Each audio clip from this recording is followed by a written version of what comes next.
नमस्ते दोस्तों और स्वागत है हमारे YouTube चैनल में। दोस्तों आज की वीडियो में हम देखेंगे लखनऊ वर्सेस बेंगलोर का महामुकाबला, जिसमें फुल एंटरटेनमेंट होगा, तो फिर वीडियो को एंड तक देखना ना भूले। लखनऊ ने यहाँ पर टॉस जीतकर पहले फील्डिंग करने का फैसला किया और दोस्तों यहाँ पर आरसीबी की ओपनिंग जोड़ी यानी विराट कोहली और फाफ डु प्लेसिस खेलने के लिए तैयार थे।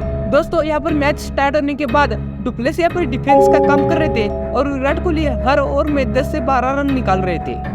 दोस्तों यहाँ पर विराट कोहली बहुत ही बेहतरीन अंदाज में खेल रहे थे, इधर खेल रहे थे सिर्फ छक्के और चौके लगा रहे थे। अब दोस्तों यहाँ पर पावर प्ले खत्म होते ही आरसीबी का स्कोर था 55 रन पर एक भी विकेट नहीं गंवाया था आरसीबी ने। यहाँ पर दोस्तों विराट कोहली 40 पर बल्लेबाजी कर रहे थे और फाफ डु प्लेसिस मात्र 10 गेंदों पर 11 रन पर थे। अब दोस्तों विराट कोहली ने 90 ओवर में अपनी 50 पूरी कर ली। विराट कोहली ने मात्र 35 गेंदों पर 50 रन जड़ डाले। अब दोस्तों फाफ डु प्लेसिस भी धीरे धीरे फॉर्म में वापसी कर रहे थे, लेकिन दोस्तों यहाँ पर 12वें ओवर में अमित मिश्रा ने विराट कोहली को फंसाया और दोस्तों यहाँ पर विराट कोहली आउट हो चुके थे। विराट कोहली ने मात्र 44 गेंदों पर 61 रन की पारी खेलकर आउट हो चुके थे। अब दोस्तों बल्लेबाजी करने के लिए आते मैक्सवेल। दोस्तों जैसे मैक्सवेल की ग्राउंड पर एंट्री हुई, ऐसा लगा दोस्तों फाफ डु प्लेसिस का गया हुआ फॉर्म फिर से वापस आ रहे थे। दोस्तों दोनों ही बल्लेबाज खूब अच्छी बैटिंग कर रहे थे। अब दोस्तों फाफ डु प्लेसिस ने भी 16वें ओवर की पहली गेंद पर मात्र 35 गेंदों पर अपनी 50 जड़ डाली। दोस्तों मैक्सवेल भी कहाँ कम रहने वाले थे, मैक्सवेल भी एक से एक बेहतरीन शॉट छक्के लगा रहे थे। वैसे दोस्तों मैक्सवेल ने 19वें ओवर की पहली गेंद पर अपनी 50 जड़ डाली। मैक्सवेल ने मात्र 23 गेंदों पर 50 रन की पारी खेली।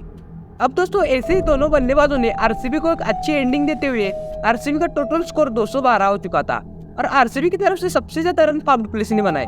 फाफ डु प्लेसिस ने 79 रन बना चुके थे। ऐसे दोस्तों लखनऊ की तरफ से 1 रन चेस करने के लिए ग्राउंड पर आते काइल मेयर्स और केएल राहुल, लेकिन दोस्तों काइल मेयर्स सिराज के पहले ओवर में ढेर हो चुके थे। सिराज ने काइल मेयर्स को क्लीन बोल्ड कर दिया। अब दोस्तों यहाँ पर लखनऊ बहुत ही बैकफुट पर आ चुकी थी।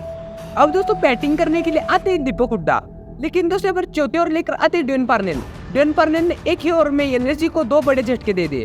पहली बार तो दीपक हुड्डा को भी विकेट कर लिया और दूसरी बार पहली गेंद खेल रहे यहाँ पर कृणाल पांडे की भी विकेट डेवन पार्नेल ने ले ली। अब दोस्तों क्रीज पर आते नए बल्लेबाज मार्कस स्टोइनिस। अब दोस्तों मार्कस स्टोइनिस और केएल राहुल पारी को संभालते हुए एलएसजी का स्कोर 7 ओवर के बाद 43 पर 3 विकेट के नुकसान पर था। अब दोस्तों यहाँ से शुरू होते मार्कस स्टोइनिस की बेहतरीन बल्लेबाजी। मार्कस स्टोइनिस अब हर एक गेंद पर प्रहार कर रहे थे। मार्कस स्टोइनिस खासकर स्पिनर को बहुत ही अच्छे छक्के लगा रहे थे। दोस्तों अब मार्कस स्टोइनिस फुल फॉर्म यानी बेहतरीन अंदाज में बैटिंग कर रहे थे। हर एक गेंद पर छक्का लगाने की काबिलियत रखते हुए मार्कस स्टोइनिस ने यहाँ पर 50 रन पूरी कर ली, वो भी मात्र 25 गेंदों पर ही अपने 50 रन पूरी कर ली। लेकिन दोस्तों एंड में 11वें ओवर में करण शर्मा ने यहाँ पर मार्कस स्टोइनिस की विकेट ले ली। मार्कस स्टोइनिस यहाँ पर 30 गेंदों पर 65 रनों की पारी खेलकर बाहर जा रहे थे। तभी ग्राउंड पर आते एक और नए बल्लेबाज यानी निकोलस पूरन। अब दोस्तों 12वें ओवर में कछुए की चाल कर रहे केएल राहुल की विकेट यहाँ पर जाती है। केएल राहुल ने मात्र 20 गेंदों पर 18 रन पारी खेलकर आउट हो चुके थे। अब दोस्तों बल्लेबाजी करने के लिए आते आयुष बदोनी, कि दोस्तों अब सबसे बेहतरीन बल्लेबाजी कर रहे थे निकोलस पूरन। हर एक गेंद पर छक्का चौका लगा रहे थे निकोलस पूरन। ऐसे दोस्तों निकोलस पूरन ने 15वें ओवर में मात्र 15 गेंद पर 50 रनों की पारी तूफानी पारी खेल ली थी। ये दोस्तों निकोलस पूरन की पारी एलएसजी को जीत की ओर बढ़ रही थी। लेकिन दोस्तों 17वें ओवर में यहाँ पर हाई फुल टॉस डालकर सिराज ने निकोलस पूरन की विकेट ले ली। निकोलस पूरन ने मात्र 19 गेंदों पर 62 रनों की तूफानी पारी खेलकर बाहर जा रहे थे। अब दोस्तों लखनऊ का मोर्चा यहाँ पर एक तौर से आयुष बदोनी संभाल लेते, लेकिन दोस्तों दूसरी तरफ से बॉलर बैटिंग कर रहे थे जयदेव उनादकट। अब दोस्तों फाइनल लखनऊ को यहाँ पर जीत के लिए मात्र 9 गेंदों पर सिर्फ 7 रनों की आवश्यकता थी और यहाँ पर बैक साइड की ओर आयुष बदोनी छक्का लगाते थे, लेकिन हिट विकेट होने से यहाँ पर आयुष बदोनी आउट हो जाते। अब दोस्तों लखनऊ को जीत के लिए 6 गेंदों पर 5 रन आवश्यकता थी। वैसे दोस्तों 4 गेंदों पर सिंगल लेकर अब एंड में 2 गेंदों पर 1 रन चाहिए थे लखनऊ को जीत के लिए। अब दोस्तों स्ट्राइक थी जयदेव उनादकट के पास, लेकिन एक छक्का लगाने के चक्कर में जयदेव उनादकट अपने विकेट गंवा देते।